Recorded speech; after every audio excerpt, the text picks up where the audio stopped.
vamos a continuar con nuestros estudios. Estamos en el Evangelio según Mateo, ¿no?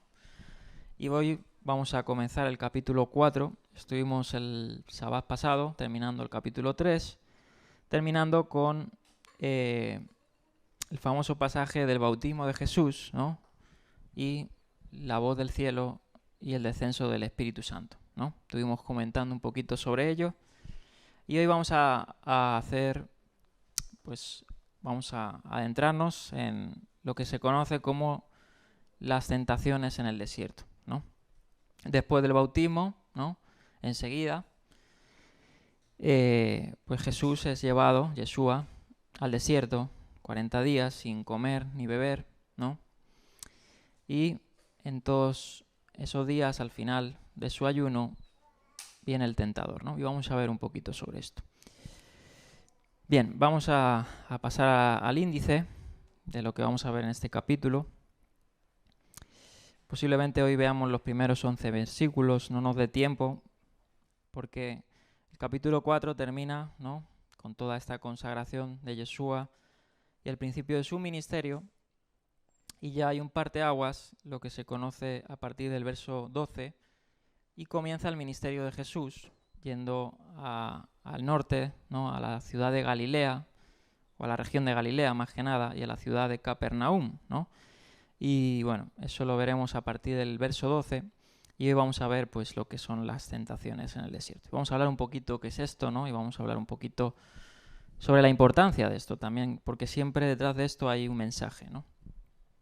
Bien, vamos a ir a Mateo 4.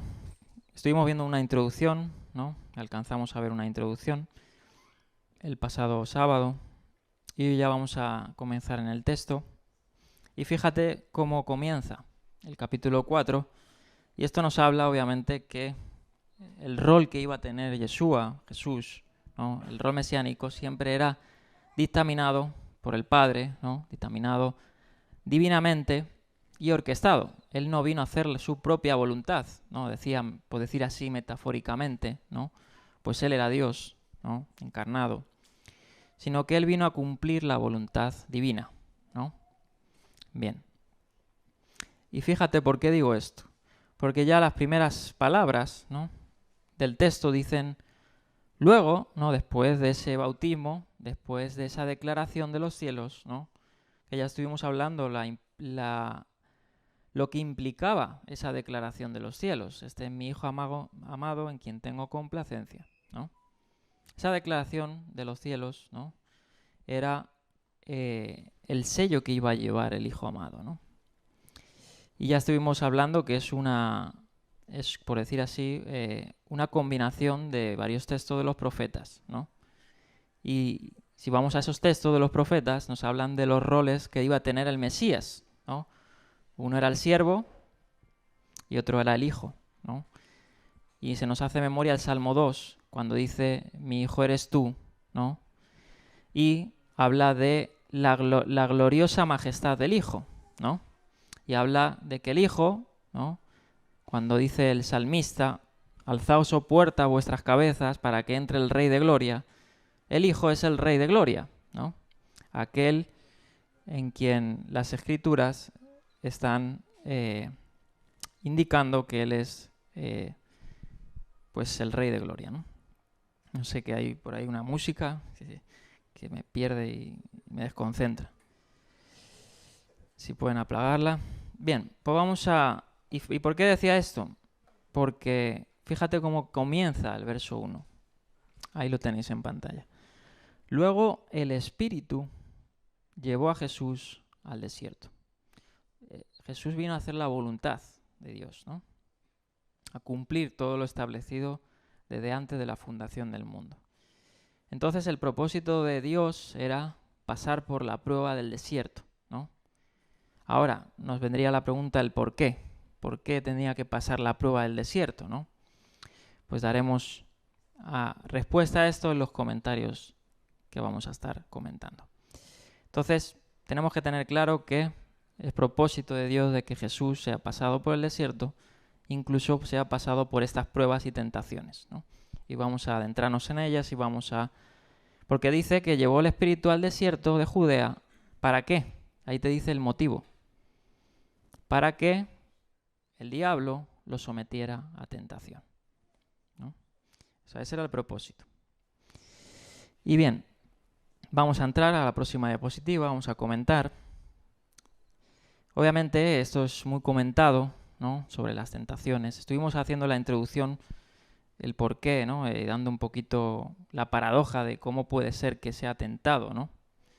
Y vamos a ver un poquito lo que significa esta palabra, peirazo, que se utiliza en muchos sentidos en el Nuevo Testamento, ¿no?, la palabra griega peirazo, y vamos a comentarla ya de inicio. Y dice aquí lo siguiente: este incidente se describe tradicionalmente, ¿no?, como, entre comillas, la tentación de Jesús.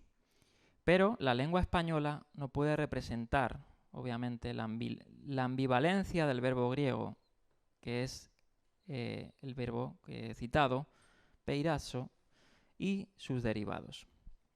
Bien, en la medida en que se describe al diablo tratando de inducir a Jesús a actuar en contra de la voluntad de Dios, tentar es el significado correcto, pues está intentando, ¿no?, que vaya en contra de lo establecido que he comentado, ¿no?, en contra de la voluntad de Dios, ¿no?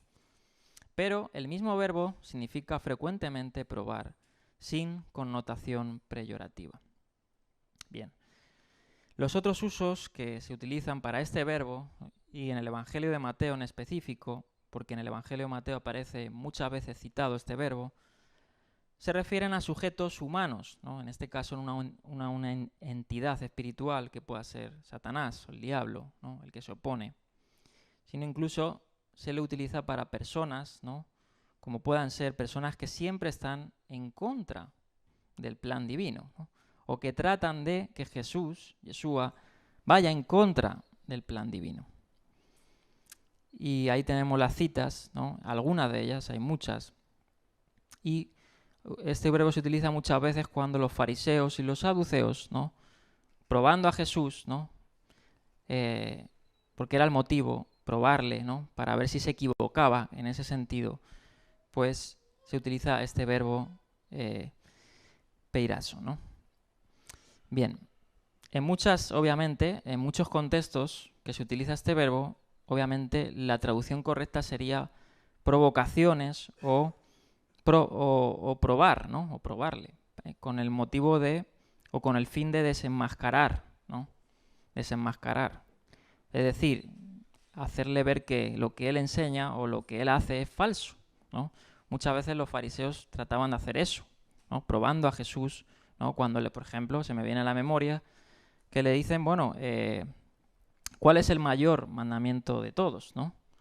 Ellos trataban de probar a Jesús en este sentido para ver si él, pues, era versado, porque ellos sabían que el Mesías, ¿no?, el Hijo de Dios, tenía que, obviamente, pues, traer la Torá, ¿no?, y ser el verdadero, pues, traer la verdadera interpretación de la Torá, ¿no? Entonces, en ese sentido se utiliza este verbo. En otros versículos, este mismo peirazo también se utiliza como tentar. Y el contexto es el que va a ser el determinante, ¿no?, como ocurre con muchas palabras en las Escrituras, ¿no? Y puedo citar una docena, y muchas, y cientos de palabras, ¿no? Por eso las traducciones muchas veces no hacen justicia, ¿no?, a lo que la lengua pueda aportarnos. Inclusive la lengua no es suficiente. Ahí entra dentro el papel del hermeneuta, porque todos somos hermeneutas, ¿no? Es decir, cuando nosotros nos topamos con la palabra de Dios, tenemos que regir, ¿no?, la coherencia y teniendo, pues, todo el texto bíblico, ¿no?, en presente a la hora de interpretar, porque nuestras interpretaciones no pueden ir en contra de algo ya dicho, ¿no? Y eso nos podría ayudar, ¿no?, el tener obviamente un depósito anterior, ¿no?, incluso recursos como sean léxicos o diccionarios, etcétera, ¿no? Y hablo un poquito de esto porque obviamente creemos, que ya lo dije en la introducción, que Jesús no tenía concupiscencias, ¿no? Jesús no tenía esa inclinación al mal o al pecado como pueda ser tú y yo, ¿no?, sino que el sentido de esta palabra se puede traducir, claro, como tentar, pero no por la concupiscencia de Jesús, sino porque Satanás es el que le ponía a prueba, ¿no? Y trataba de darle una carnaza para ver si se equivocaba o no. Bien, vamos a hablar un poquito más de esto y lo que comenta R.T. France, muy bueno, porque es uno de los que amplían un poquito esto y es interesante. Bien. Por ejemplo, aquí cita France que esta palabra, ¿no? Que también la Septuaginta se utiliza en diferentes versos, la utiliza Moisés, en este caso sería el equivalente, ¿no? Cuando les dice que Dios está probando a su pueblo, y aparece esta palabra, y aparece expeirazo en la Septuaginta, en Deuteronomio 8, verso 2, cuando dice lo siguiente, y todos seguro que tenéis a memoria esto, porque eso es un verso muy famoso, ¿no? Porque le dice el Señor a su pueblo, a Israel, ¿por qué les ha conducido por todas las pruebas y por todo el desierto? Fíjate, o sea, nos está haciendo alusión a algo, un símil a Jesús, que pasó por un desierto, ¿no? Y después de todo ese desierto que pasó Israel, le dice para qué les ha llevado a eso. Hay un propósito, igual que aquí en el desierto.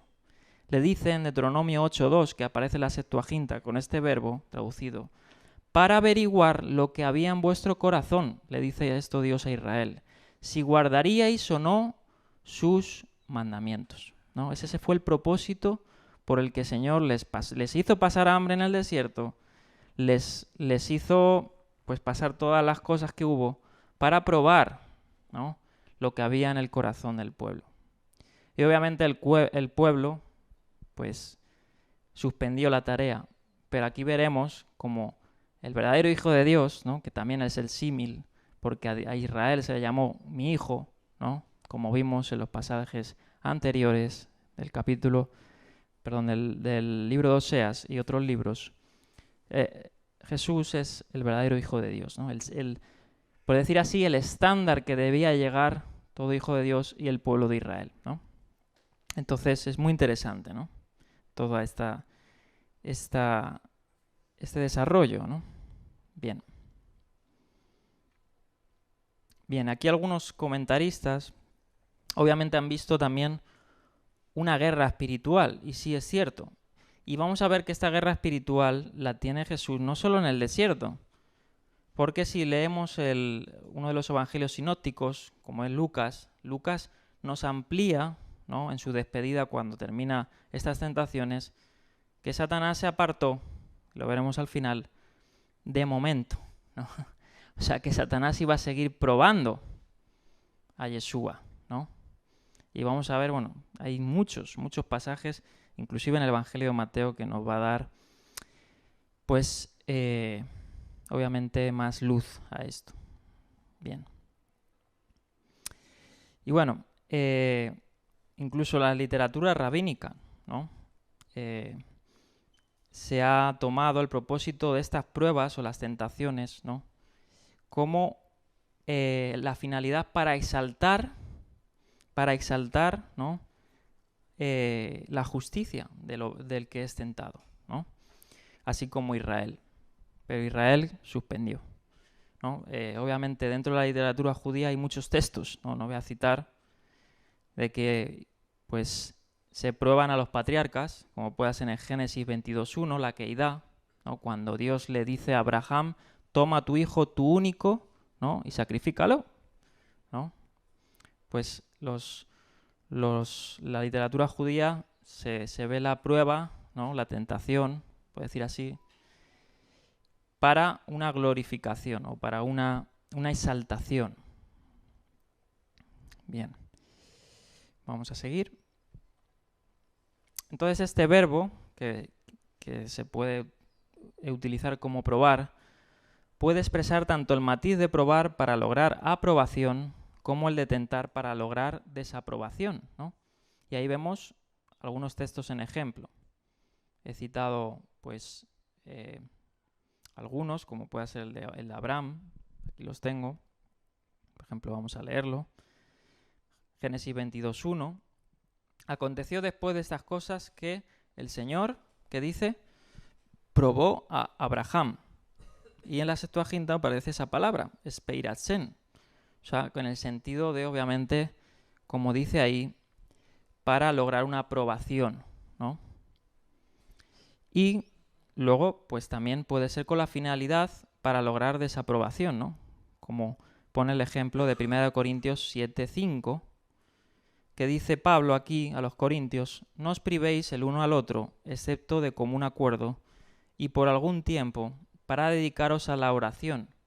Y luego, está hablando en el contexto del marido y la mujer, y luego volved a juntaros, para que, y aparece esta misma palabra, no os tiente Satanás. Obviamente aquí está hablando en el sentido para lograr desaprobación. Dios nunca te tienta o te prueba, más que tienta, te prueba, para lograr desaprobación, sino para lograr aprobación. El que intenta lograr desaprobación es Satanás, que es el que trata de hacerte caer, ¿no? De hacerte errar. Y vamos a ver un poquito más luego sobre esto. Bien.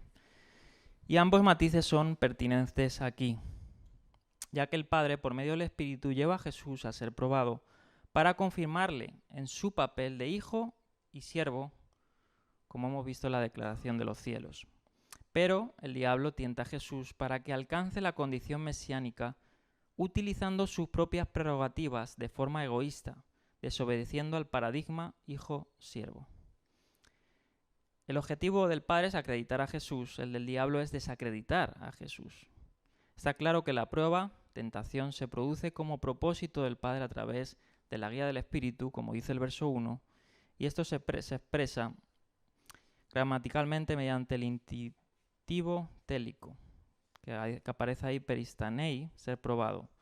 O sea que ese fue el propósito de Dios, ¿no? Aunque el diablo posee poderes sobrehumanos, es una criatura caída y se limita a reaccionar ante el plan y el propósito de Dios. O sea, Dios es el que tiene la última palabra también sobre, obviamente, el ente diabólico, Satanás, ¿no?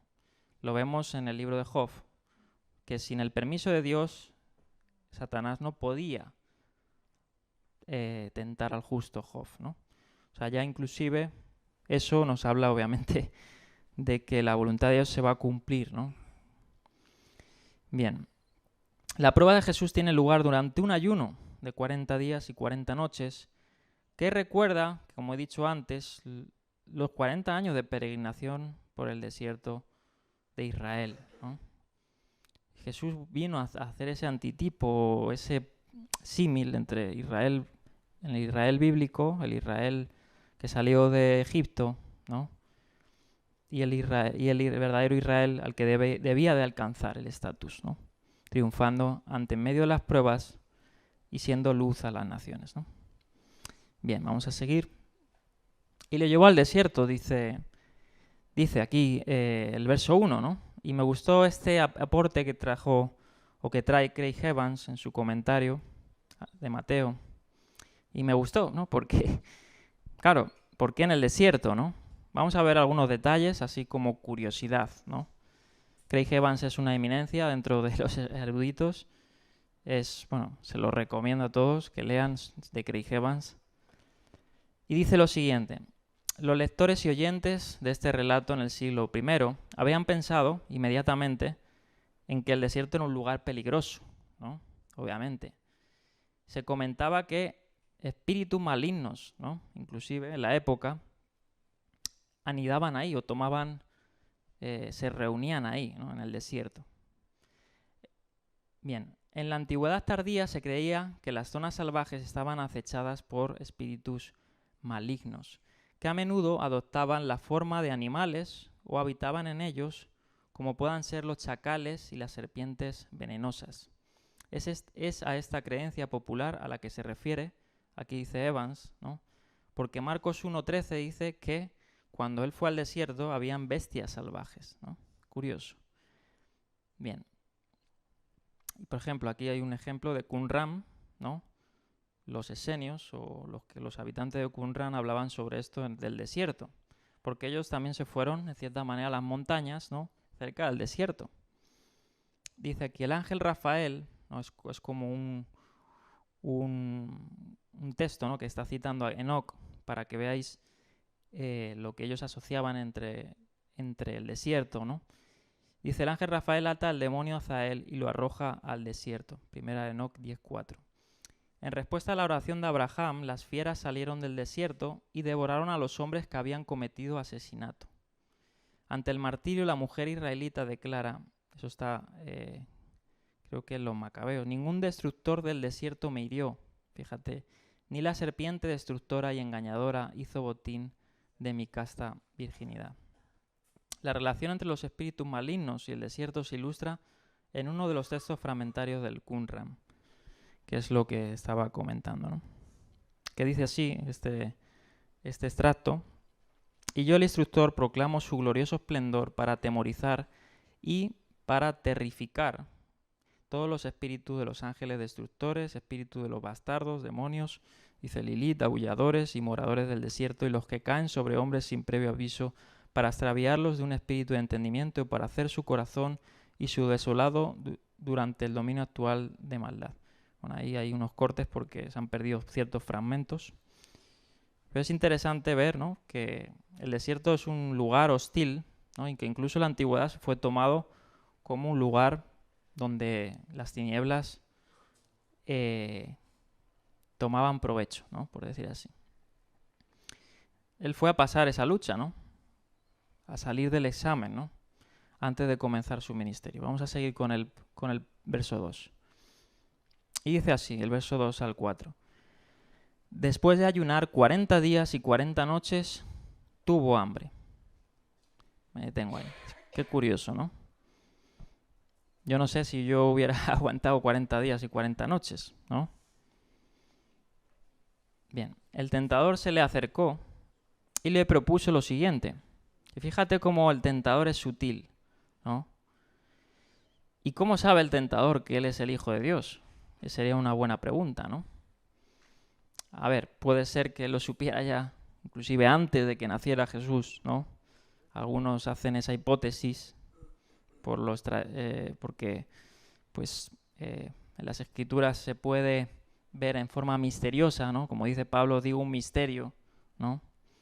Obviamente es ese evangelio codificado que está en la Torá, ¿no?, en los profetas. O puede ser que él se supiera por esa declaración de los cielos, ¿no? Puede ser que ocurrió. Pero fíjate, va a la identidad del Hijo, ¿no? Va a la identidad de Yeshua, como el papel y el rol de Hijo de Dios. Que ese título, obviamente, es un título mesiánico, ¿no? Y Hijo de Dios es el símil obviamente, al Rey, ¿no?, al Divino Rey. Si eres el Hijo de Dios, le dice Satanás, ordena estas piedras que se conviertan en pan. Todo en el contexto del ayuno. Tenía hambre. Curioso, ¿no? Tenía hambre. O sea, Jesús tenía que satisfacer sus necesidades, ¿no?, en su cuerpo. Allá sería, pues, entrar, ¿no?, ¿por qué su cuerpo, no? tenía hambre? Eso es interesante también. ¿Y por qué lloraba, etcétera, no? Que bueno, eso sería para otra charla, ¿no? Jesús le respondió, escrito está, no solo de pan vive el hombre, sino de toda palabra que sale de la boca de Dios. Fíjate, vamos a analizar esta primera tentación, ¿no?, como se conoce, o primera prueba. Bien, lo primero que nos puede llamar la atención es que obviamente siempre la Escritura se utiliza los términos y no en vano, ¿no? Como he dicho, y después de esto le llevó el Espíritu al desierto. Hay que detenernos siempre en lo que estamos leyendo, ¿no? O sea, no podemos ser como locos del siglo XXI y leer la Escritura así rápido, ¿no? Como si leyéramos, yo qué sé, pues cualquier cosa. En la Escritura, incluso la misma Escritura a veces te dice que te detengas, ¿no? Que reflexiones. No puedes estar pasando por alto muchas veces los detalles que se dan, ¿no? Y nos llama la atención, como dice aquí en la próxima diapositiva del texto, el término 40 días, ¿no? Obviamente dentro de la Biblia existen los números, ¿no?, la numerología, existe ese símil cuando habla de 3 días, al tercer día, ¿no? Y muchos otros términos. Y aquí se nos viene a la mente, bueno, al texto se nos viene el término 40 días, ¿no? Y este término se utiliza en la Biblia como expresión idiomática para referirse también, ¿no? Obviamente pueden ser literales o pueden ser que sean un tiempo limitado, ¿no? Algunos comentaristas hacen alusiones a eso y ahí tenemos los textos, ¿no?, que avalan o que tratan de reforzar esta interpretación, ¿no? Y sí, yo lo veo así, definitivamente. Pueden que no estén de acuerdo, pero 40 días no quiere decir que sean literales muchas veces, ¿no?, en la Biblia. Obviamente algunos sí, pero otros puede ser un periodo significativo, ¿no?, o un periodo midrásico, o puede ser para dar un mensaje más que literal, más espiritual, que es lo que trata también de ver estas tentaciones. Y lo vamos a ver, por ejemplo, cuando dice que de repente están en el pináculo del templo, ¿no?, habiendo ayunado 40 días y 40 noches, está a cientos de kilómetros en Jerusalén, ¿no? ¿Qué pasa con esto? Vamos a dar algunas interpretaciones, ¿no?, que son, obviamente creo que son las correctas, porque si no, no las diría, ¿no? Muchas veces la escritura no tenemos que tomarla siempre literal, ¿no? Hay que ser, como he dicho, esos hermeneutas, ¿no? Hay que pararse un poquito, ¿no?, y reflexionar y ver. Bien. ¿Por qué lo digo? Por lo mismo que he hablado en los sábados pasados. ¿Cuáles fueron los más literalistas, ¿no?, que tomaron pues los textos tan literales, ¿no?, y se apartaron? Los esenios, ¿no? Estuvimos viendo eso. Hay que pararse un poquito muchas veces, ¿no? No estoy diciendo con esto que no haya cosas literales, no estoy diciendo con esto que ahora todo es metafórico, que todo es simbólico, no, obviamente no, ¿no? Pero hay que examinar, hay que hacer ese papel hermenéutico. Bien. Y ya que estoy en este caso, pues también hay que estudiar, ¿por qué no?, la hermenéutica, ¿no? Ahí os recomiendo pues algunos libros, como puede ser el de Rob Haskell o el de Carson, que tiene falacias exegéticas. Son libros que os van a ayudar mucho a la hora de, pues, ver estos tipos de textos, ¿no? Y están en español, la editorial CLIE los tiene, son muy buenos. Bien, vamos a seguir. Vale, y dice lo siguiente, ¿no? Puede ser un periodo limitado, o puede ser que sea literal en este caso, ¿no? Pero Mateo habla más específicamente de 40 días y 40 noches, ¿no? Y en vista de su interés en Moisés y Elías, es posible que su intención con esa frase sea recordar más específicamente el periodo que pasó Moisés sin comer en el monte Sinaí, ¿no? Está ese símil entre Yeshua y Moisés, ¿no? Moisés también ayunó 40 días y 40 noches antes de la entrega de la Torá, ¿no? O puede ser el que pasó Elías, ¿no? El ayuno que pasó Elías en el desierto. También hay un símil y los comentaristas lo han hallado. De hecho, lo vamos a ver al final de las tentaciones, en el que Elías, al final de su ayuno, pues dice que los ángeles le trajeron comida, ¿no? Que ya está el debate si fueron los ángeles o no. Yo sí creo que fueron, obviamente, los ángeles, porque además nos vendría al símil con esto de las tentaciones. Porque al final dice que los ángeles le asistieron, ¿no?, en las tentaciones. Bien. Esta última sería una alusión particularmente sugestiva, ya que el hambre de Elías durante ese periodo fue resultamente milagrosa por la comida proporcionada por un ángel en 1 de Reyes 19, 5 al 8. Tras mencionar el hambre de Jesús, Mateo nos dice que vino el tentador, que es por supuesto el diablo. No, aquí aparece la palabra diabolos, ¿no?, y no aparece la palabra Satanás, ¿no? Lo vamos a ver que luego aparece por primera vez la palabra Satanás, ¿no? Y Satanás, obviamente, tiene una carga semántica, ¿no? No podría desarrollarla porque me llevaría mucho tiempo. El que la quiera se la puedo proporcionar, pero obviamente todos saben que Satanás es el opositor, ¿no?, el que se opone a Dios, Y Satanás puede ser tú y puedo ser yo, en ese sentido, ¿no? De hecho, ¿qué le dice Jesús a Pedro? Apártate de mí, Satanás, ¿no? Que me eres tropiezo, cuando va en contra de la voluntad divina, ¿no? Entonces, aquí aparece el término por primera vez, ¿no? Luego aparece por primera vez Satanás, al final de las tentaciones. Aquí aparece la palabra diabolos, ¿no? Y aparece como el tentador, ¿no? O el que prueba, hopeirason. Y esta palabra recuerda a ser tentado, a probar, como he dicho, ¿no? Bien, vamos a seguir. Y como he dicho, o sea, esta palabra puede ser probar, y el ejemplo ya lo he dicho, pero por ejemplo, para que veamos un texto, Mateo 16:1, que no lo he citado antes, específicamente, dice, se acercaron los fariseos y saduceos, y aparece la palabra esta, peirason, y es para tentarlo. Y le pidieron que le mostrara una señal del cielo a Jesús, ¿no? Por ejemplo, aparece esta palabra también como Pablo, primera de Tesalonicenses 3:5, que dice, por esto yo también, no soportando más, envié a reconocer vuestra fe, no fuera que, de algún modo, os hubiera tentado el que tienta, y que nuestro trabajo hubiera sido en vano. Bien, vamos a seguir. Ya me detengo con la palabra de peirason. Fíjate, esta frase en la que os comenté el sábado pasado me encantó. Esta de Carson. Me encanta Carson. Y fíjate lo que dice la siguiente diapositiva. Esta frase hasta que me conmovió, no sé, dentro de mí al estudiar esto. La 230. Vamos a leerla. Dice así. El hambre de Jesús nos introduce a una serie de ironías, y están buenas, ¿no? Las ironías que aquí desarrolla Carson, a las que Mateo alude más o menos explícitamente.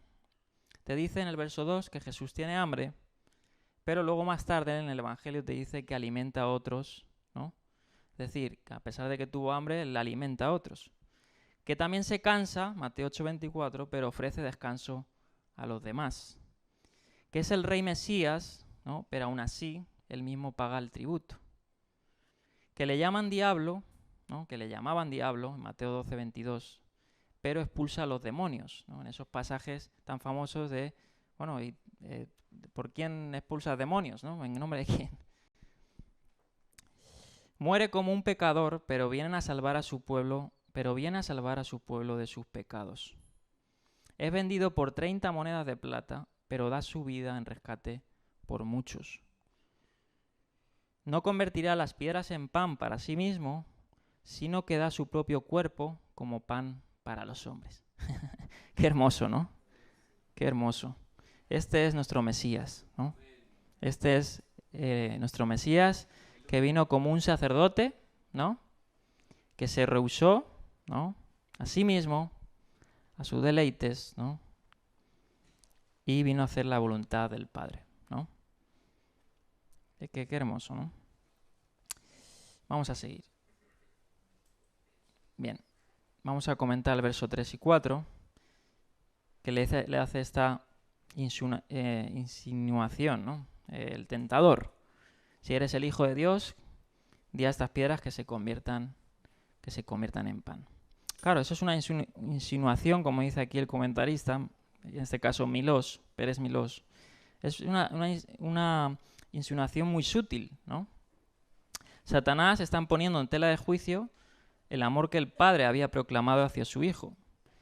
Porque, obviamente, como un buen padre puede hacer pasar a su hijo, ¿no? Si lo hablamos literalmente, por sufrimiento, ¿no? Por un desierto, por hambre, ¿no? ¿Cuántos de aquí son padres y no quisieran que su hijo amado pase hambre, ¿no?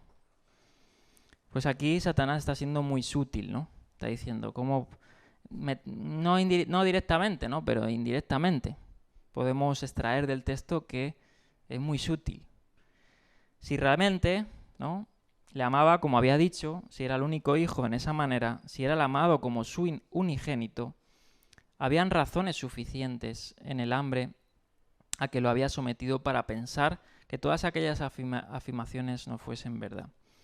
Por otro lado, si era el Hijo de Dios, que esa era lo que quería poner en prueba a Satanás, para que mostrara si era él el Hijo de Dios o no, y podía convertir las piedras en pan, no había ninguna razón para que padeciese hambre. ¿No estaba pasando hambre? ¿No tenía poder para hacer un milagro? ¿Había algún problema en que convirtiera las piedras en pan? Hace aquí estas preguntas, Milos.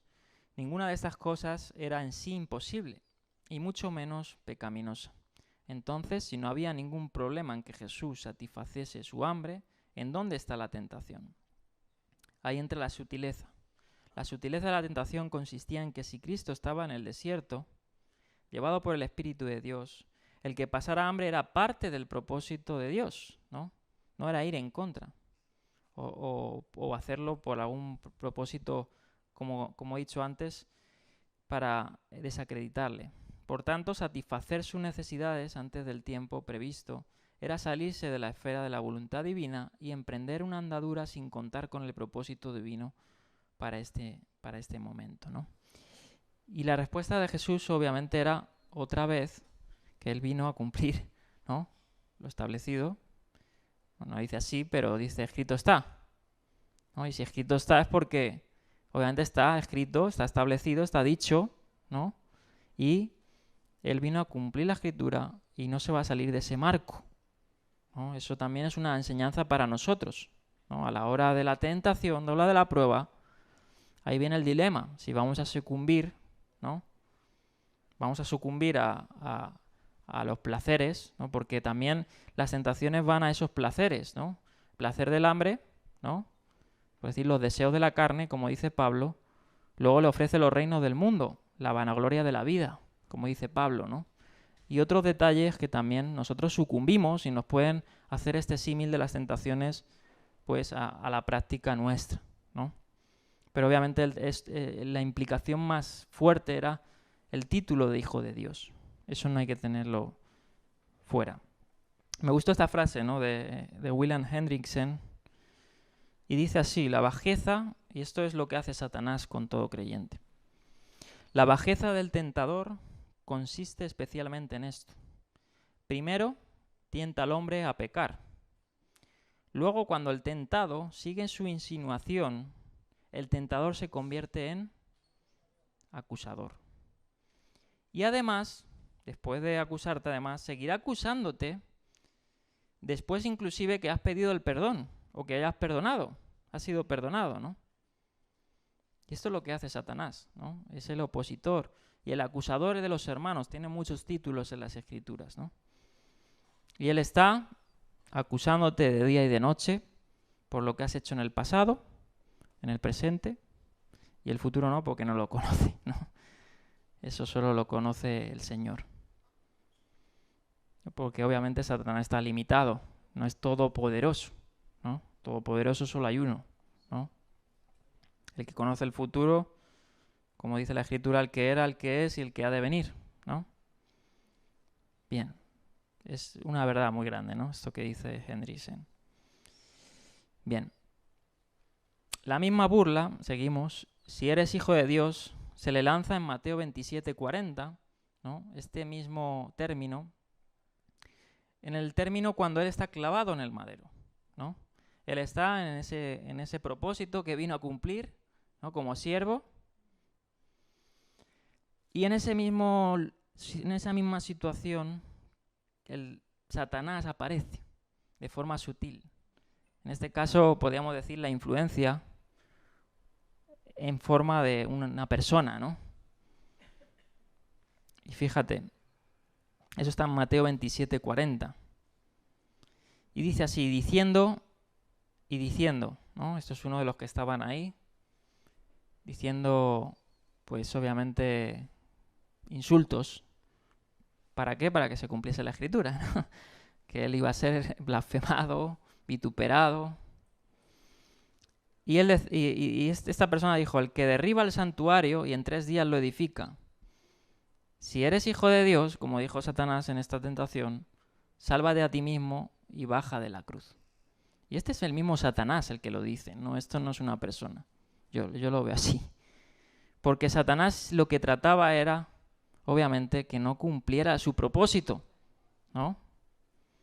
Por eso Satanás también puede influenciarnos en el sentido cuando nos induce, ¿no? Pueda ser inconsciente o consciente, porque también actúa de esa manera, consciente e inconsciente, de salirnos de la voluntad de Dios. ¿Y cuál es la voluntad del Hijo? La voluntad era que Él tenía que venir y entregar su vida en rescate por muchos y al tercer día resucitar, ¿no? Y Satanás no iba a permitir esto, porque era su derrota final. Bien, fíjate, es una buena referencia a esto, ¿no? El hambre de Israel había tenido por objeto mostrarles que escuchar y obedecer la palabra de Dios es lo más importante en la vida, ¿no? Porque ese es el propósito. ¿Por qué os he hecho pasar este desierto? Para probar lo que hay en tu corazón, como hemos leído. Del mismo modo, Jesús aprendió la obediencia, como dice Filipenses, ¿no? Aprendió la obediencia sufriendo como hijo en casa de Dios.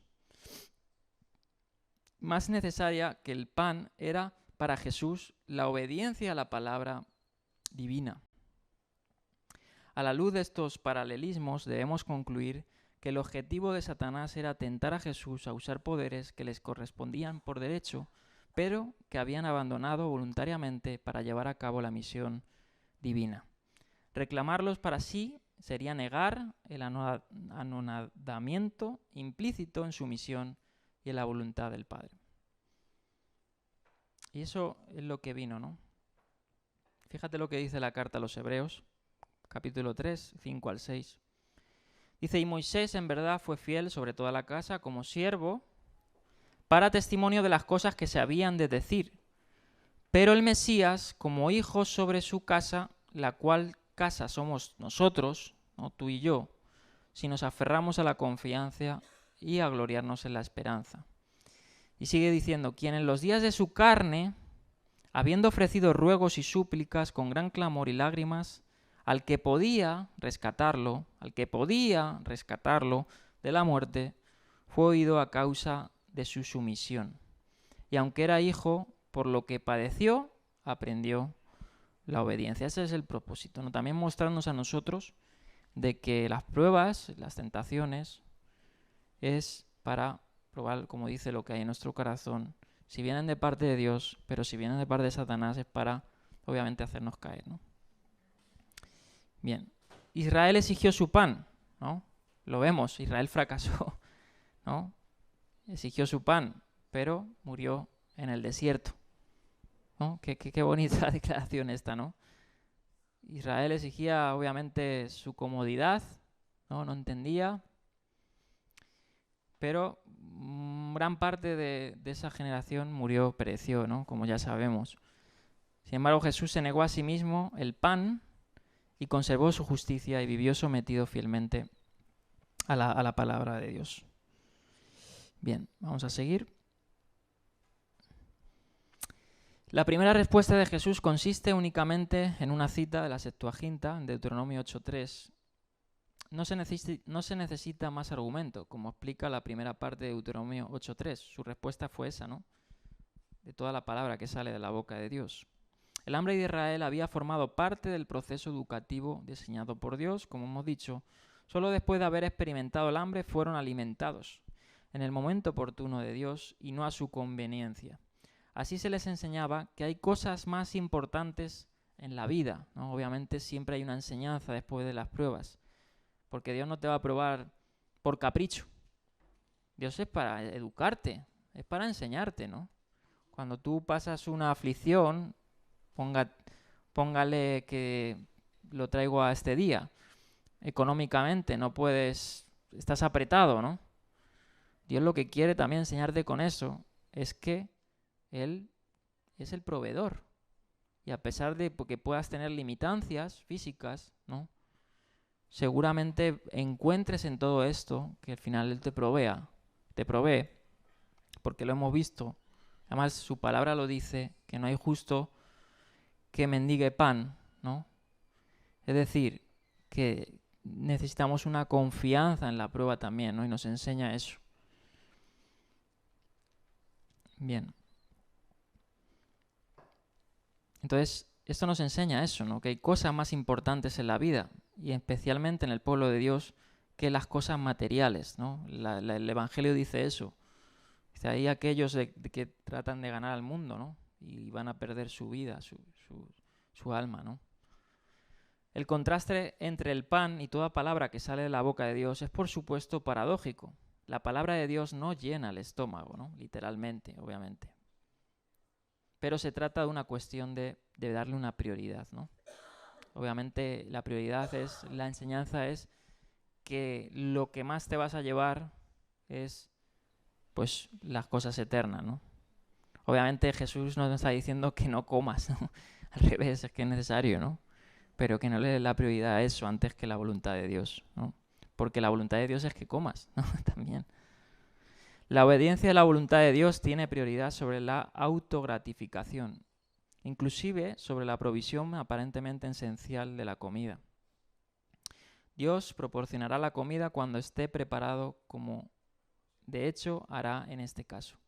El uso que Jesús hace de este texto veterostamentario, del Deuteronomio, demuestra que entendía su experiencia del hambre como la voluntad de Dios, para él en aquel momento, que por tanto no debía evadirse mediante un uso autoindulgente de su indudable poder como hijo de Dios.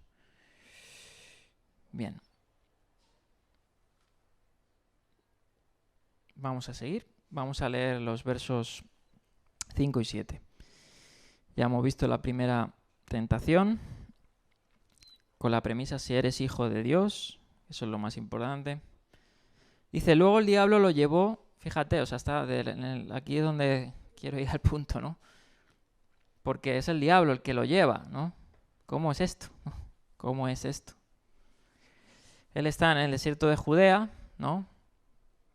Según quieras decir, ¿no? Ya estuvimos viendo un poquito la región del desierto de Judea, que puede abarcar varias regiones también. Pero estaban a kilómetros de la ciudad santa, ¿no? Es decir, de la parte del templo. Pero dice aquí, ¿no? Luego el diablo lo llevó a la ciudad santa e hizo que se pusiera de pie sobre la parte más alta del templo y le dijo, otra vez, ¿qué dice? Si eres el Hijo de Dios, tírate abajo porque escrito está, ordenará a sus ángeles que te sostengan en su mano para que no tropieces con piedra alguna. Y contesta Yeshua, también está escrito, fíjate, no pongas a prueba al Señor tu Dios, le contestó Jesús. Fíjate, vamos a comentar esto. Los versos 5 y 7 que son la propuesta que le hace Satanás, ¿no? Esta primera propuesta del diablo no necesitaba un escenario especial allí en el desierto. Jesús estaba rodeado de piedras, cuando dice lo de las piedras, ¿no? Pero las otras dos propuestas requieren escenarios diferentes y en cada caso se nos dice que el diablo transportó, ¿no? En este caso dice llevó a Jesús, ¿no? Y ahora comentaremos esta palabra. A Jesús a un nuevo lugar. El hecho de que ninguna montaña real pudiera proporcionar una vista de todos los reinos del mundo, a la vez sugiere que este transporte no fue físico, sino visionario, ¿no? La mayoría de comentaristas, obviamente, creo que es más cuerdo decir que no subió literalmente a un monte, ¿no? De hecho, tú vas, por mucho que te subas al Everest, ¿no? Que creo que está catalogado como el más alto, no puedes ver todos los reinos, ¿no? Porque tu vista no te lo permite. No se puede tomar literal, ¿no? Y más en el contexto de ayuno de 40 días, con hambre, caminando kilómetros o teletransportándose, como tú quieras, ¿no? Pero la mayoría hace indicar que fue una especie de visión, ¿no? Una especie de acontecimiento presentado, ¿no? Jesús se encontró primero en la cima del templo de Jerusalén, ¿no? Obviamente no hay que hablar del templo, el templo era lo más maravilloso, lo que distinguía a Israel, ¿no? Porque era la casa de Dios, donde la presencia de Dios anidaba, donde cuando se consagró Salomón, dice que se llenó el templo y no pudieron ni hacer el servicio, ¿no? O sea, ese era el lugar de la presencia divina. Y era un lugar donde muchos judíos, ¿no?, en la época y luego más tarde, esperaban que el rey Mesías apareciera en el templo. Y apareciera, obviamente, haciendo su anunciación. Fíjate. Entonces Satanás decía, bueno, una buena anunciación es hacer ver al pueblo que tú eres el Hijo de Dios tirándote desde lo alto del templo, ¿no?, y no muriéndote, ¿no? Qué curioso que luego a Santiago, ¿no?, le mataron, dicen los que comentan su muerte, ¿no?, como Eusebio de Cesarea y otros, a Jacobo, ¿no?, desde el pináculo del templo, ¿no? Curioso. Pero él trataba, ¿no?, de cambiar la voluntad de Dios sutilmente de esta manera, ¿no? Otra vez, apelando al título si eres hijo de Dios. Se ha discutido, ¿no? Yo creo que es insignificante, pero podría ser esa parte del pináculo, ese a la pequeña, la palabra a la pequeña quiere decir un costado, ¿no? Posiblemente sea la parte sur del templo. En ese creo que es el arco, uno de los arcos más grandes, no me acuerdo exactamente si era el del Wilson o otros, ¿no? Se le atribuyó a esos arcos a los descubridores. Y ahí se decía que era un lugar donde era visible todo el mundo, ¿no? De hecho ahí se comenta Alfred Edersheim en su libro del templo y otros eruditos, ¿no?, que ahí se promulgaban las citas, las fiestas, en el lugar donde se denominaba, y de hecho se encontró una inscripción, ¿no?, de ese pináculo que decía el lugar del trompetero, ¿no? El lugar del trompetero era ese ala pequeña, o ese pináculo, donde se anunciaba el Sabbat, se anunciaban ciertos días, ¿no? Esa esquina alta. Y ahí es donde le propuso, ¿no?, que se arrojara desde ahí. Seguimos. Dice, existen tradiciones de transportes milagrosos, ¿no? O sea, esto no es algo nuevo, en el sentido cuando dice que Jesús llevó o transportó a Jesús al pináculo del templo, ¿no? Lo encontramos en la visión de Ezequiel, ¿no? El profeta Ezequiel dice así, en el capítulo 8, verso 3, dice lo siguiente. Dice que un ángel, ¿no?, le tomó de su mano y le cogió por un mechón de la cabeza y lo elevó entre la tierra y el cielo, ¿no? Y le llevó en visiones de Dios a Jerusalén, a la entrada de la puerta norte, al atrio del interior, donde estaba la sede de los ídolos, de los celos que provocan los celos. Ezequiel 8.3, ¿no? O sea que visionariamente también ocurrió algo similar, ¿no?, con Ezequiel. Luego, en forma similar, ya estos son libros deuterocanónicos o aparecen, por ejemplo, en otras Biblias, ¿no? No sé si alguno conocía este libro titulado Bel y el dragón. En la NRSV, que es la nueva revisión inglesa, aparece este libro. Es un libro, pues, que se dice que es de la época, ¿no?, de la época interestamentaria. Este libro, ¿no?, se comenta hablando del profeta Daniel, ¿no?, de esa visión, que dice que un ángel del Señor levantó al profeta Habacuc por la coronilla de su cabeza y lo transportó al foso de los leones en Babilonia para alimentar a Daniel, ¿no? O sea que existía también en literatura, como no solo obviamente la bíblica, sino intertestamentaria o podríamos llamarla apócrifa, ¿no? Pues esta forma de hablar un mensaje, ¿no?, o de hacer una acción, ¿no? O sea, yo creo que es lo más apropiado interpretar esto, que fue una visión, ¿no? Fue como llevarla a una visión o a una declaración, ¿no? Bien. Dice, el diablo coloca a Jesús en el pináculo del templo. No estamos seguros de la ubicación, ¿no? Obviamente, he hecho una aproximación, ¿no?, de eso. Pero para que pudiéramos obtener una información completa, ascendimos. Esto es una carta de Aristeas, ¿no?, que habla de que de la parte alta del templo se podía ver toda la ciudadela, toda la ciudad, ¿no? Y ver, pues, una visión panorámica de toda la ciudad, ¿no?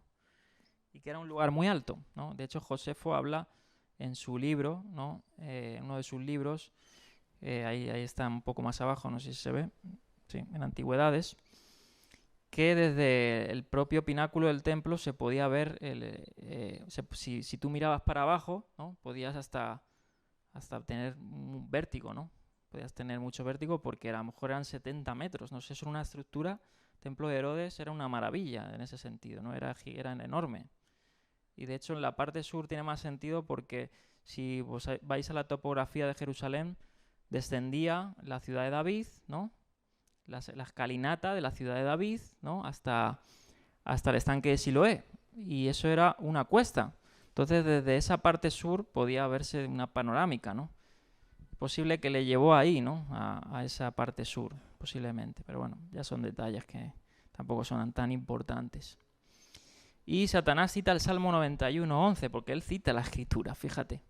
O sea, Satanás cita la Escritura, o sea, la conoce la Escritura, ¿no? Para sustentar su tentación, ¿no? Su prueba. Y es curioso. El Salmo 91:11 al 12. Dice, y con la premisa de las Escrituras, dicen, ¿no? En la tentación anterior Jesús acababa de proclamar su dependencia a la palabra divina, citando el Deuteronomio 8:3.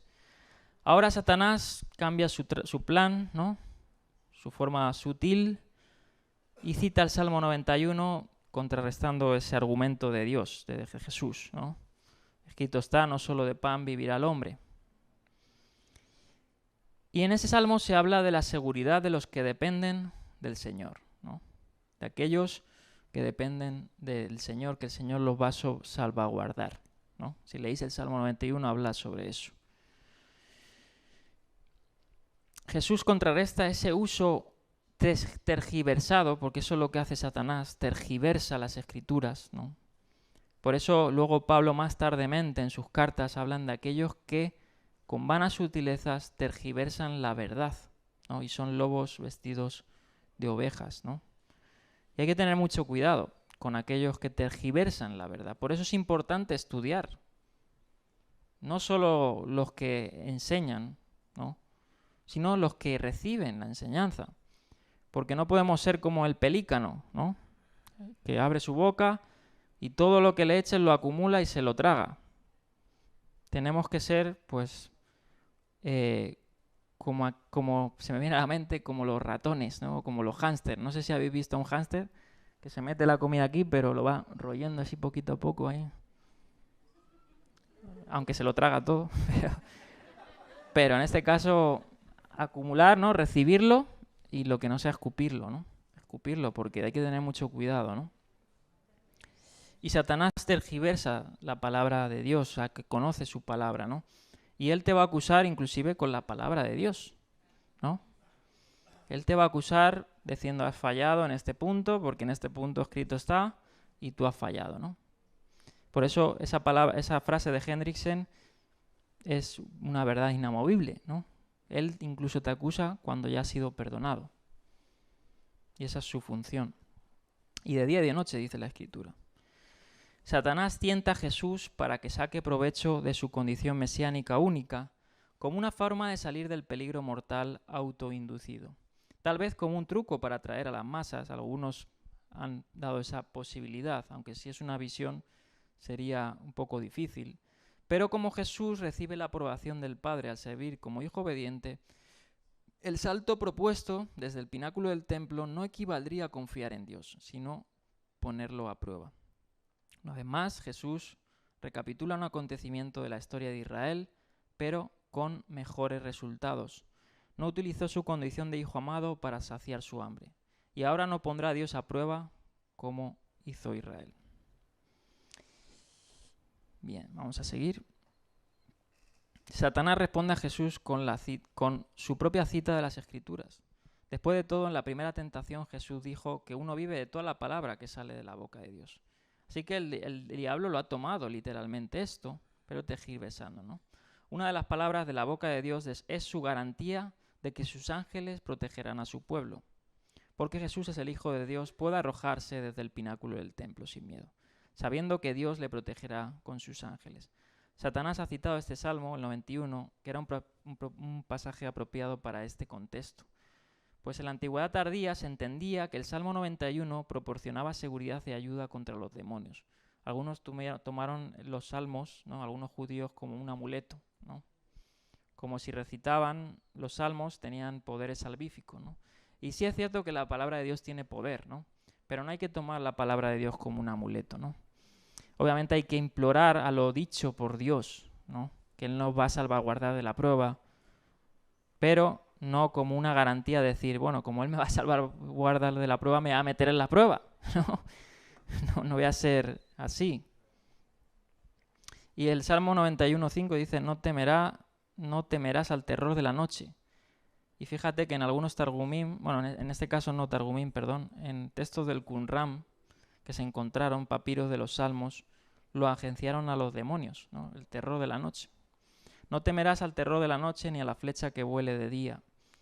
En ese salmo, ¿no? Se convierte en la paráfrasis aramea, bueno, en este caso sí sería el Targum, no temas al terror de los demonios que caminan de noche, ni a la flecha del ángel de la muerte que suelta de día.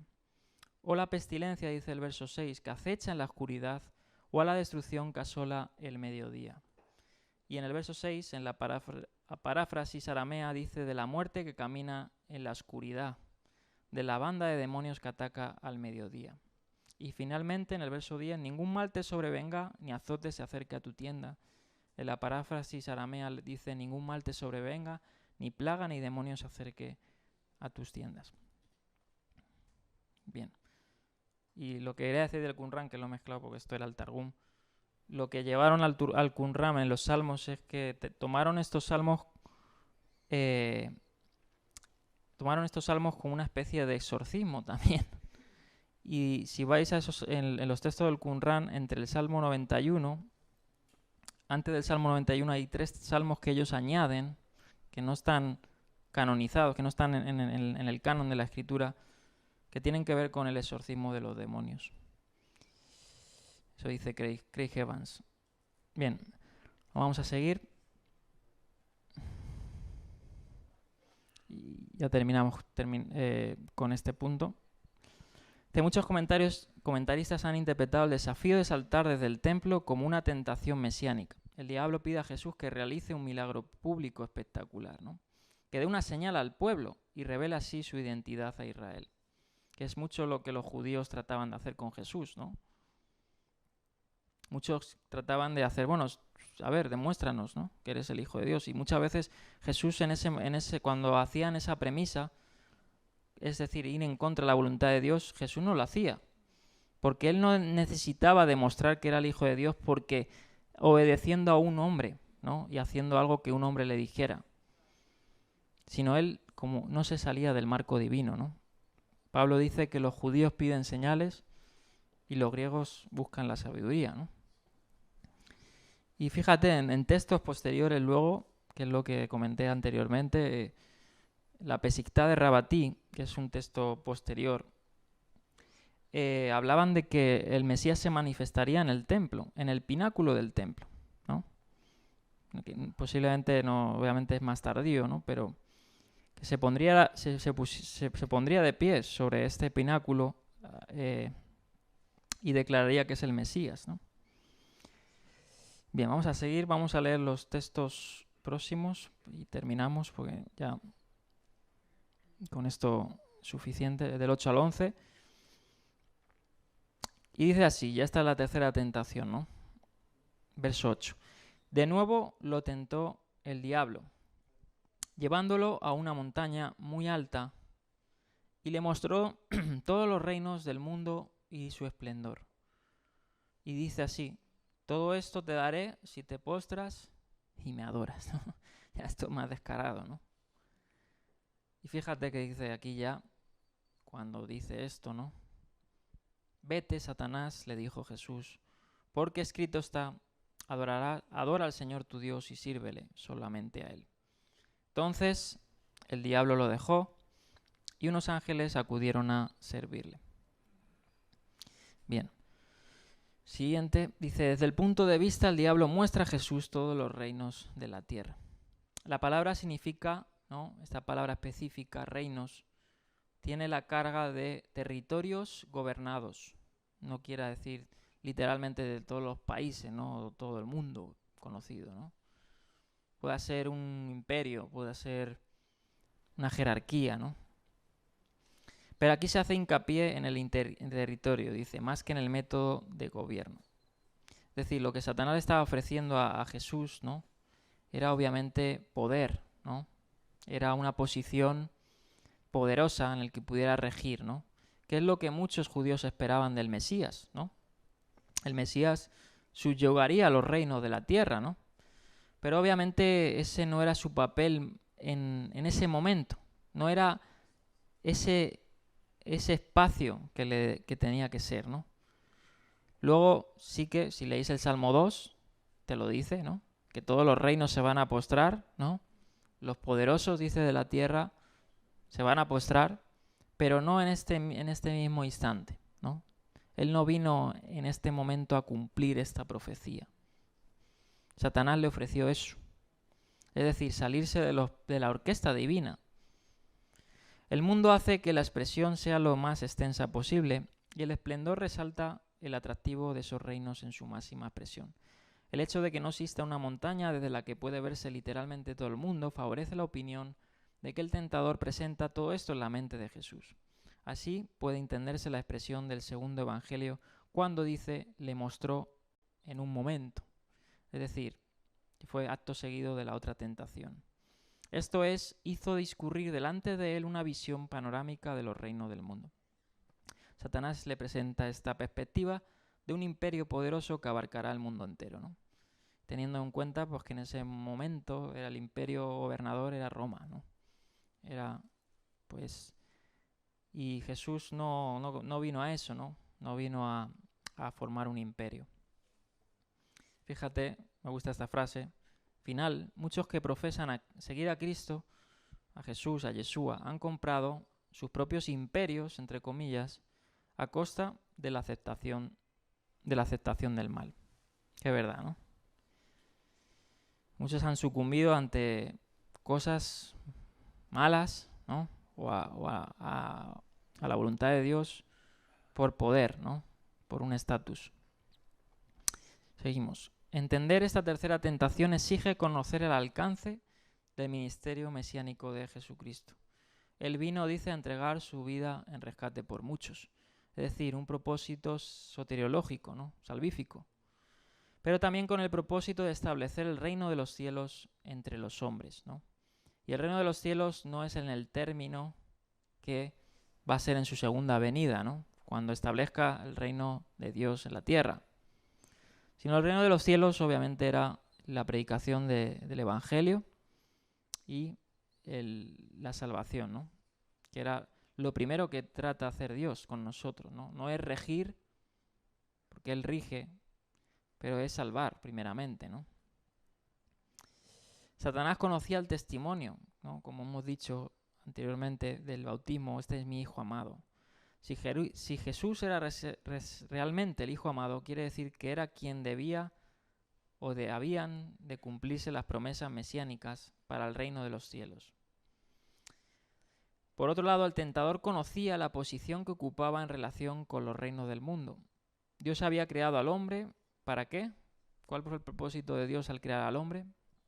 Para gobernar el mundo, ¿no? Para subyugar el mundo, para administrar la creación, ¿no? Sin embargo, eso lo perdió el hombre, en cierta manera, ¿no?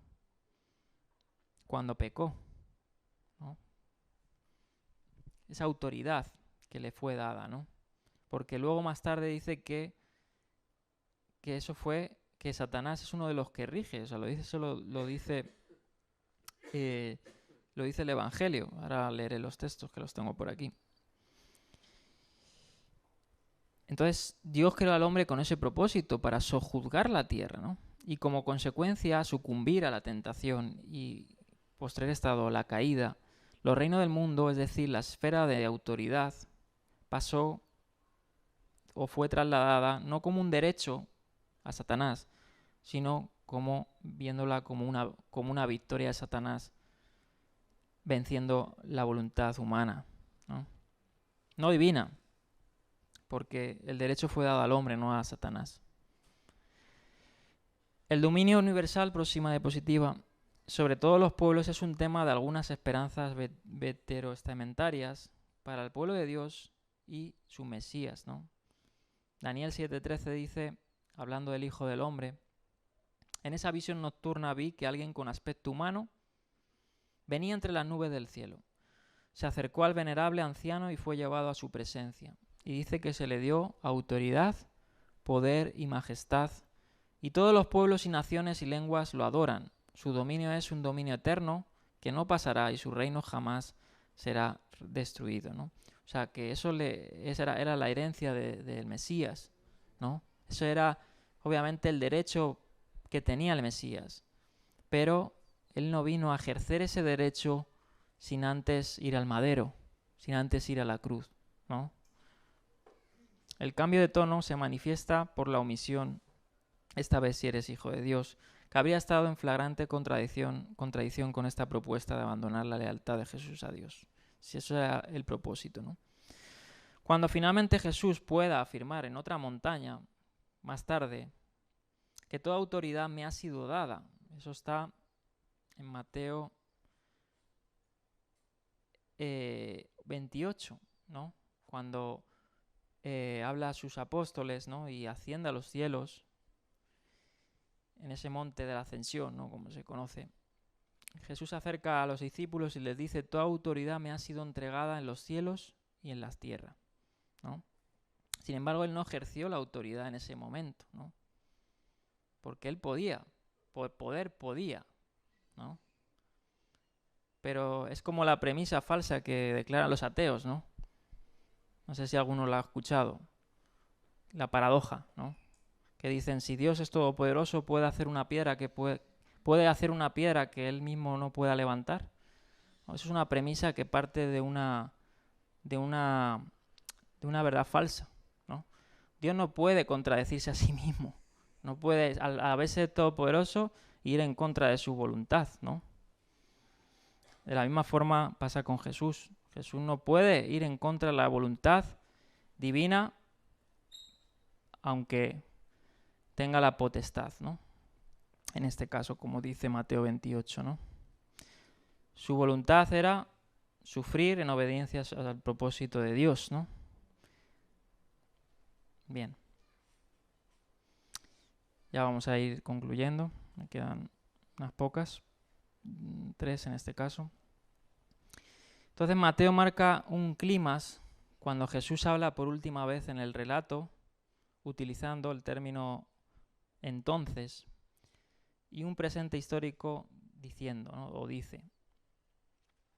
El diablo se llama ahora Satanás. Ahí sí se utiliza por primera vez Satanás, ¿no? Que significa adversario, ¿no? O opositor. Donde se le emplea también a Pedro en Mateo 16:23. Y qué curioso que se le emplea a Pedro con la misma premisa que Satanás, ¿no? ¿Qué le dice Pedro a Jesús? Le dice algo previo a una declaración. Igualito que las tentaciones. Hay una declaración en los cielos que le dice, eres mi hijo amado, que tengo complacencia. Y le ofrece esto, Satanás, ¿no? Y hay una declaración de Jesús en Mateo 16 que les empieza a decir a sus discípulos, Mateo 16:21, desde entonces comenzó Jesús a advertir a sus discípulos que tenía que ir a Jerusalén y sufrir muchas cosas a manos de los ancianos, de los jefes de los sacerdotes y los maestros de la ley, y que era necesario que lo mataran y que al tercer día resucitara. Ese era el propósito. Pedro lo llevó aparte y comenzó a reprenderlo. De ninguna manera, Señor, esto no te sucederá jamás. Como diciendo, yo me voy a asegurar, ¿no?, que esto no te va a pasar. Y qué insensato, ¿no?, en ese caso Pedro. Ahí sí fue más Simón, ¿no?, como dicen. Porque además le hacía esto Jesús, ¿no? Jugaba con sus nombres. Cuando Pedro se equivocaba le decía, ay, Simón, hijo de Jonás, ¿no? Le decía, y en este caso le decía Jesús, ¿no? Le dijo, aléjate de mí, Satanás, que quieres hacerme tropezar, que no estás poniendo tu mente en las cosas divinas, ¿no? Sino en las de los hombres. Y eso es lo que Satanás trató de hacer, ¿no? Aquí con Jesús, ¿no? Ir en contra de su misión como hijo de Dios y siervo de Dios. Bien. Vamos a seguir. Entonces Jesús emplea este principio teológico y moral, ¿no? Que es intemporal, o atemporal, ¿no? Mejor dicho, para derrotar al diablo. Si estaba mal que los israelitas adoraran a dioses paganos en vez de a Hashem, sería abominable adorar a Satanás sin importar la recompensa. El punto principal en ambos testamentos, tanto en el Antiguo como en el Nuevo Testamento, es que el temor, la reverencia, la adoración y todo es para Dios, ¿no? No es para otra cosa. Los cristianos llegarían a adorar a Jesús dentro de ese marco monoteísta. Pero en este contexto vemos a Jesús, el hombre, obedeciendo la ley de Dios y sin apoyarse inapropiadamente en su naturaleza divina y frustrando así el diablo como debería haber hecho Israel en el desierto siglos antes. Pero no pudo hacerlo. Derivadamente aprendemos que Satanás sigue teniendo acceso a los reinos de este mundo, pero solo en la medida en que Dios en su soberanía lo permite. Dios sigue siendo el amo de toda la creación y de todas las criaturas, por lo que Él solo merece ser adorado, ¿no? A pesar de que es Dios en su plena potestad, en su soberanía, permite a Satanás, ¿no? El Apocalipsis dice que le queda poco tiempo, ¿no? Pero permite en cierta manera, ¿no? Porque hay unos tiempos, ¿no? En el que va a ser juzgado. Obviamente esto no le da indicio a que se le dé pleitesía, sino al revés. El propósito es adorar al único Dios y sabio Dios, ¿no? Bien, terminamos ya. El demonio dejó a Jesús hasta tiempo oportuno, dice Lucas 4:13. Eso no lo añade Mateo, eso lo añade Lucas, que dice en Lucas 4:13, después de las tentaciones, que Lucas le cambia el orden. Ya creo que comenté un poquito sobre eso. Que dice que el diablo, habiendo agotado todo recurso de tentación, lo dejó hasta otra oportunidad. O sea, que el diablo seguía tratando, ¿no?, de hacerle caer en su papel de ¿qué? De hijo de Dios. Aunque el conflicto apenas ha comenzado, ya se ha establecido el modelo de obediencia y confianza. Como dice Santiago, ¿no? Resistir al diablo y éste huirá ¿de qué? De vosotros. Esto lo aplicó Jesús y Santiago lo extrayó de esta experiencia. Cuando nosotros resistimos las asechanzas, como dice Pablo en Efesios, con toda la armadura de Dios, ¿no?, que es la única capacidad que podemos resistir, el diablo va a huir, porque tenemos armas, tenemos armadura, tenemos todas estas herramientas que Dios nos ha dado, ¿no? Si no tenemos esta armadura, estas armas, vamos a sucumbir. Por eso es necesario, como dice Pablo, revestíos del nuevo hombre y poneos toda la armadura de Dios, ¿no? Y cada artilugio de la armadura de Dios es necesaria, ¿no? Bien. La ayuda angélica no es una bendición pasajera, sino sostenida. Jesús se había negado a aliviar su hambre, convirtiendo milagrosamente las piedras en pan, y ahora es alimentado sobrenaturalmente. Se había negado a arrojarse desde las alturas del templo en la esperanza de ayuda angélica, ahora los ángeles le alimentan. Se había negado a tomar un atajo para heredar el reino del mundo, ahora cumple la Escritura, comenzando su ministerio y anunciando el reino en Galilea de los gentiles. La prueba por ahora ha terminado. La NRSV, que es una Biblia inglesa, traduce entonces el diablo lo dejó. Sin embargo, el texto griego dice literalmente el diablo lo dejó, que es lo mismo, pero el tiempo presente en griego puede sugerir que la lucha no ha terminado, como hemos visto en Lucas. El demonio se va y de repente vinieron ángeles y lo atendieron. Y el símil lo tenemos con Elías, que al final de su ayuno también, de 40 días, le trajo la comida y le asistió ¿el qué? Un ángel, ¿no? Primero de Reyes 19. Ahora los ángeles nos sirven a Jesús, sirven a Jesús después de su ayuno de 40 días. En este momento de la prueba, Jesús acepta la administración angélica, pero durante su pasión, la misma noche de su arresto, se niega a solicitar esta ayuda. O sea que él, obviamente, no hacía uso de su poder por capricho, ¿no? Por conveniencia o por sugerencia. Él lo hacía cuando debía hacerlo y porque tenía esa premisa, ¿no? Y termino ya con esta última. 3 implicaciones importantes surgen al reflexionar sobre las tentaciones de Jesús. Para dejar aparte ya esto, ya próximo sábado comenzar con su ministerio en Galilea y en Capernaum. Primera implicación, el poder de Satanás tiene una influencia significativa, eso no podemos negarlo, ¿no? Satanás es verdad, ¿no?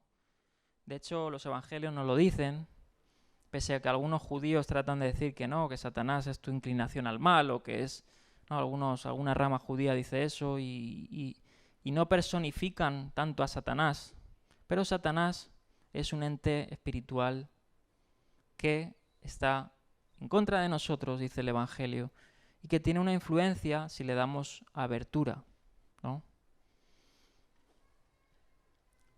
Y eso hay que tenerlo en cuenta, no podemos negarlo.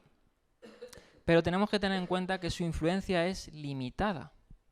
Él no puede ir más allá de los estándares que Dios ha establecido.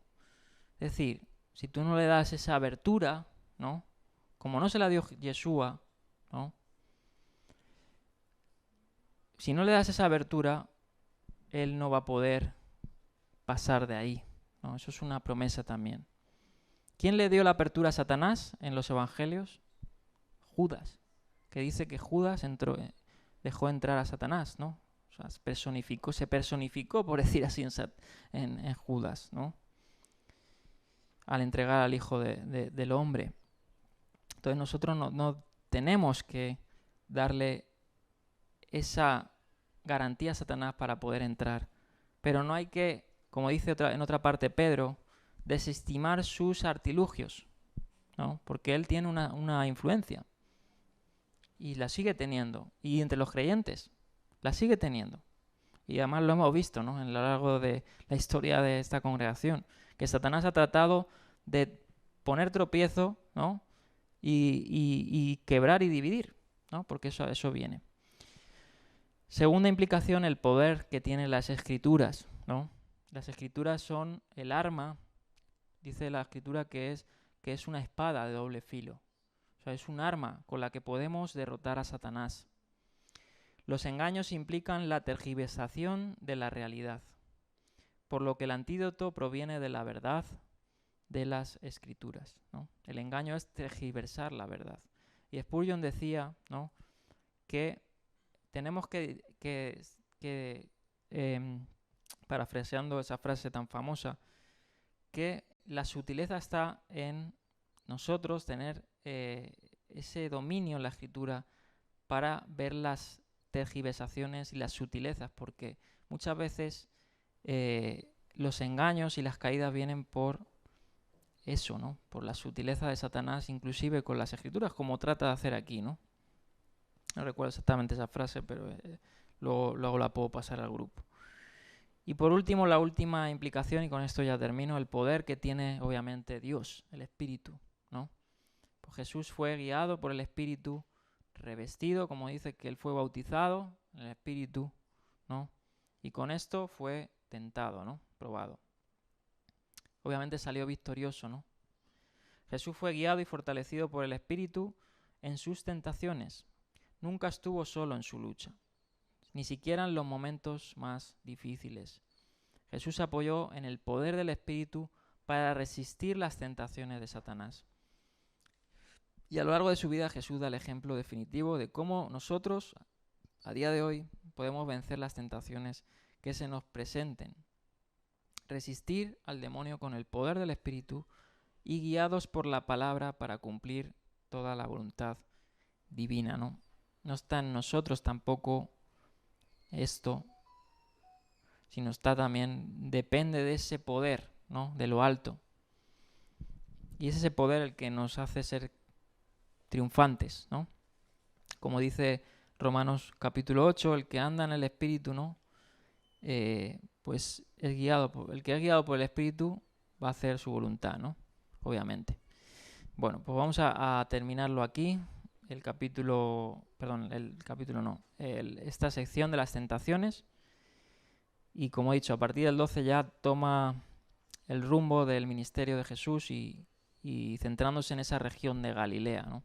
Que es ahí donde más opera en milagros, ¿no? Y luego, pues, ahí es donde su ministerio se va desarrollando, ¿no? Bueno, pues